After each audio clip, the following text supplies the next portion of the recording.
Hey YouTube, I'm in the middle of taking this bedside off of my 82 C-10. It's not really too bad to get it apart. There's a couple bolts here. There's a couple bolts up under here, all the way around this wheel well. Even for as rough as this underside looks, none of them are really hard to get out. If you're ever having trouble with a bolt, I can't recommend this stuff enough.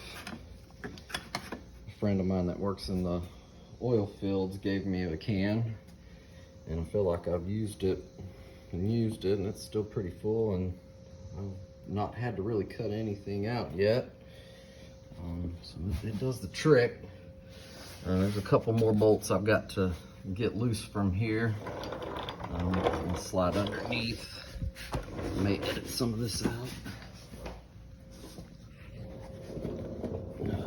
Up here around the filler nozzle, there's a couple bolts that have to come out. This whole little plate comes off, and then this front side will be loosened up. And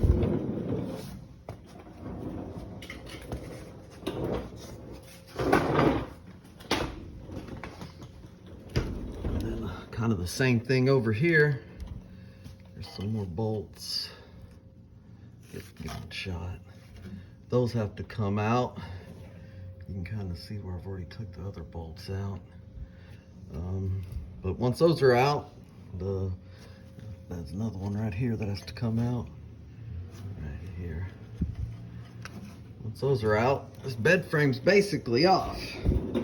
Now I don't know if what I'm about to show you is from the factory or if somebody went through and did this later. I think it's from the factory though. There's a couple welds there, and honestly they're holding better than any bolt. With those welds still on, it's hard to even get the fender to move. You can see over here, when I took the other side off, I had to grind those off. Once I get this bed side off, I'm gonna work on removing the bed floor.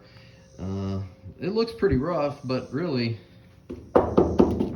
it's still pretty solid. So I think when I take my frame to get sandblasted, powder coated, I'm gonna take this bed floor, get it sandblasted, and then I plan on doing some sort of Raptor liner on the inside, so I'm not too worried about the overall condition. This was, like I said in the previous video, was a diesel, and I believe it was used as a highway truck, so at some point it looks like it might have had a gooseneck hitch in it, so I'll fill all them holes in.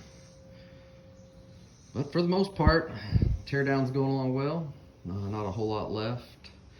This part here is only hanging on by these bolts right there. And so once I get the bed off, I'm gonna start just tearing down the components, get that gas tank off, get all this wiring off. Then it'll be time to remove the front and rear suspension. All it's going in the trash. I'm ordering a Curry Positive Track rear end. Hadn't really decided on my gears yet. I've already got my suspension kit ordered, as I said previously. And hopefully get back from powder coating in the next couple weeks, and it'll be time to move on to putting this thing back together. All right, I'll catch you up in the next one.